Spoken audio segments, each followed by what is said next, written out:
I'm Rob Richards here at a well-known gym in Los Angeles, California. Welcome to Fit Tips, Tricks and Techniques. Today we're having a look at abdominals, or six-pack, tight toned abs. Number of different names, but one thing is for certain, and that's their definition for most people. These are at the top of their training list, which is today we're looking at a number of different exercises to help you develop complete, proportional, well-developed six-pack abs. Let's get to it. Now, one of the hardest places to get developed on the abdominal area happens to be the lower portion here. If you think about it, this is typically where body fat stores, especially around males and in females, although more around their hips and glutes, which is why no matter how many crunches you may be doing and start to get these upper few abdominal six-pack abs here, getting the lower portion to come through requires a little bit more work than, like I said, simply dieting and cardio. So the first exercise I'm doing is lying leg lifts. This involves the hip coming forwards with the lower abdominals contracting. You see, basically these abs and these are the same, crossed with these horizontal bands of muscle, which kind of give us that six-pack look. So the first thing we're going to focus on is working the lower section here to actually condition and develop these muscles, allowing us to then focus on the obliques and upper.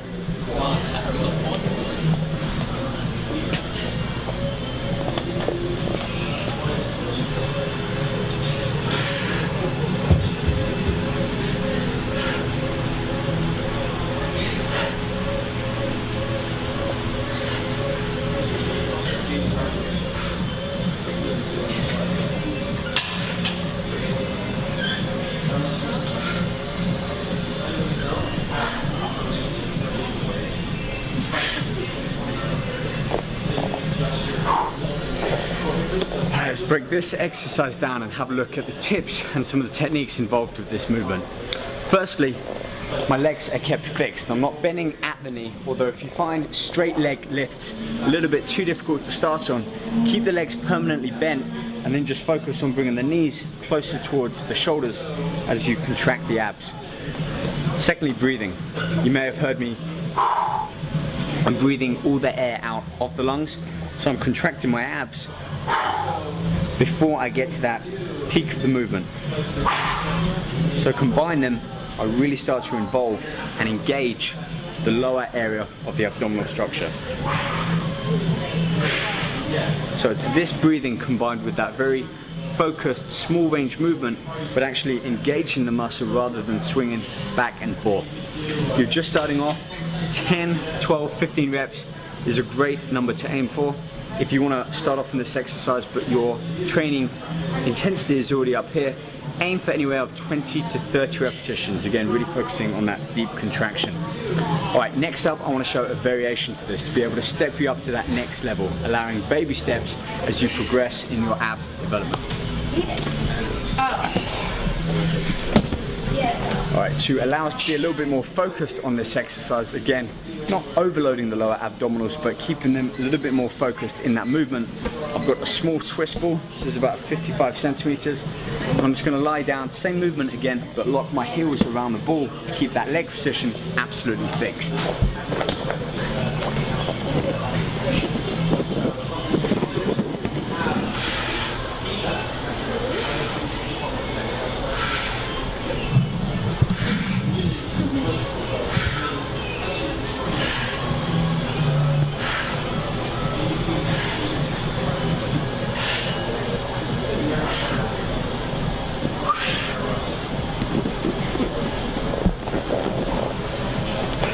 So that one variation there, adding in some apparatus to really lock in that leg position, allows me to increase the intensity on the lower abdominals. 15 up to 30 repetitions using the Swiss ball, and then we can move on to the next exercise, which is medicine ball V rotations. So let's get a smaller ball.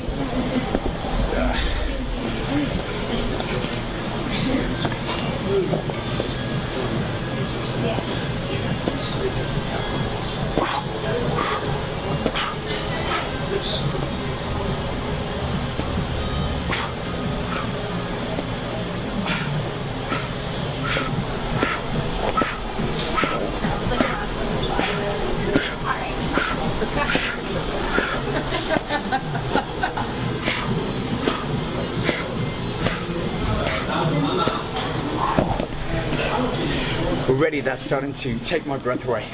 With this one, with the side rotations, the obliques, both the internal, external obliques, are kind of like these lower and upper V's, kind of like this. And they work by rotating the core, basically accelerating and de-accelerating, which is why it's useful adding in this resistance to allow us to focus on the speed of the switch. Another thing, breathing, short breaths. I'm exhaling each time I rotate round, taking a short breath in as I return back to the start. And thirdly, positioning. I start by leaning back, engage my abs so that they have some resistance on them, and then keep my arms fixed in that ball at a set distance, rotate. Now I found if you do want to take the ball up, basically take the weight up, you can also use dumbbells to help lock your feet in and therefore add a little bit more resistance back into the movement. Right, moving on. Exercise number 3.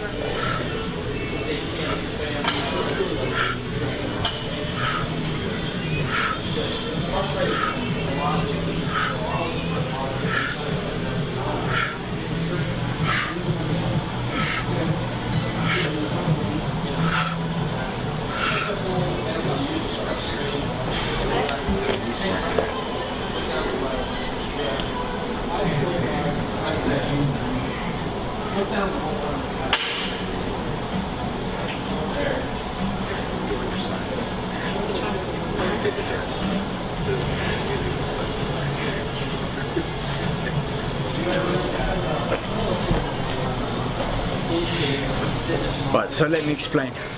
The exercise before this, we rotated around the trunk. On this one, we're basically flexing it laterally.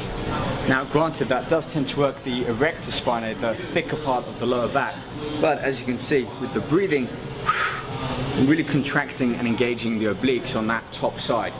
So let me explain and break down the exercise. Laying on my side, shoulders stacked on top of each other, my hips are in line, my heels in line. Kind of like a fish out of water. So my hips are stacked, my heels are together, and if a fish is kind of flapping out of water, you're doing a controlled version of that. Heels and shoulders lift up off the ground at the same time as you engage your obliques here. So you're not leaning back and forth. 15, always up to 30 reps if you can manage that, and then switch sides, or you can do 15 on each side and switching in between. Now there's one easy way to be able to advance this exercise up and add some resistance, but for that I need a small dumbbell. So I have a small weight, this is only about 10 pounds, and with this I'm going to do the same exercise but keeping this top arm up, allowing me to push that weight up and really add some extra resistance into working my intercostals, these finger-like muscles just under the chest. My other hand is still going to reach around and I have my fingers around those lower obliques that I'm working. This is known as touch training, and just a slight variation or twist can really help emphasize the muscles being worked. And when you start to feel this, you can tweak the exercise as you perform it.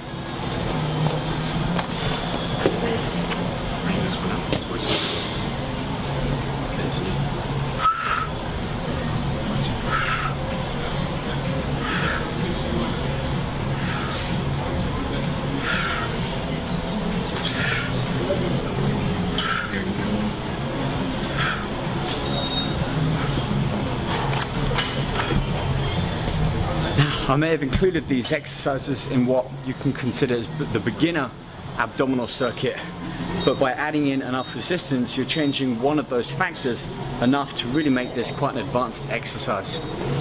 Finishing off with this particular ab circuit, we are going to focus now on the upper abdominals, saving these for the end when we've given our most attention and energy to the more troublesome areas of the lower and the side, including intercostals.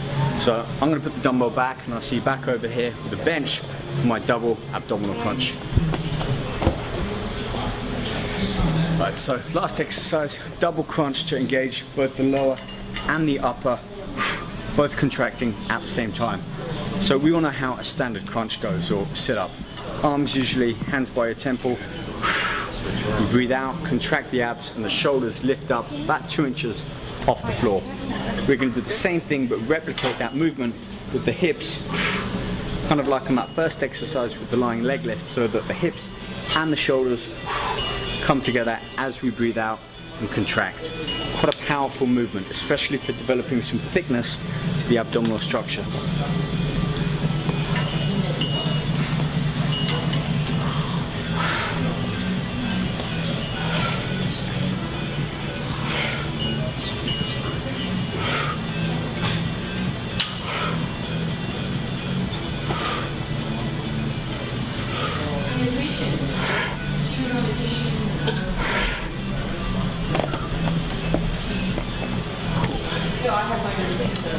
Okay, just a few points about this double crunch foot positioning.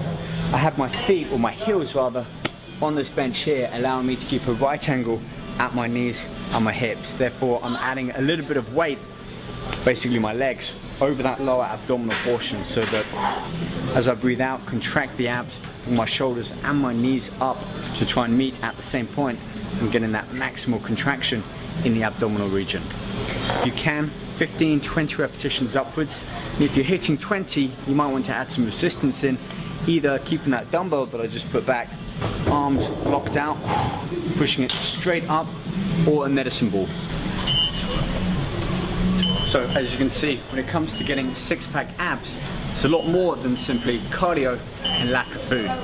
Everything in between, including exercise variation, repetitions, tempo, and advancement, adding in some resistance if you need it. Join me next time on more fit tips, tricks and techniques, when I'll be sharing with you more ways to get in great shape and focusing on different body parts.